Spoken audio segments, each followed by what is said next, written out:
The idea behind the game is really to move the genre of football management games away from spreadsheets and towards a more interactive a kind of approach. So rather than managing the team, looking at pages and pages of stats, obviously still got stats in there, but the way that the game's driven forward is through your relationships with your staff, player agents, other team managers, and of course the press.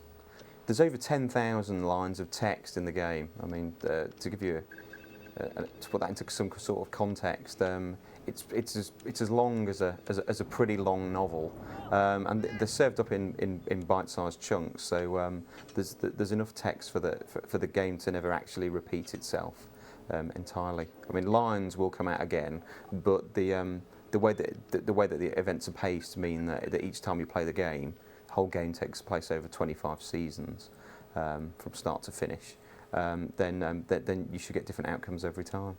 The way you interact with the different players obviously affects different aspects of the game. For example, if you get on well with your team coach and you trust him quite well, he can sort out the training for the players. The players have bought into him as well as you, then their morale will be higher and they'll be more convinced that they're going to win matches when they go out and play.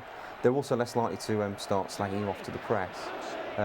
If you skip meetings or you let people down or you're quite heavy-handed with people, then they'll either lose confidence with you, they might actually try working against you to some extent, or if they're players, they might start looking for another club to go and join.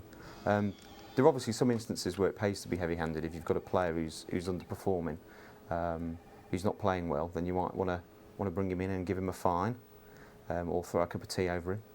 Unfortunately, you can't do that in the game. I just made it up. But you might want to come in and talk to him. And really, the whole point of the game is to look at a different side of football management. I mean, the likes of Championship Manager is great, but really, that doesn't get. But the interesting thing about football management is stuff like, Alex Ferguson's hairdryer moment, or Arsene Wenger's inability to see anything on the pitch if it's a controversial incident involving one of his players. And it was really to make your decisions more about how you interact with people and how you manage people, rather than how well you can read a spreadsheet.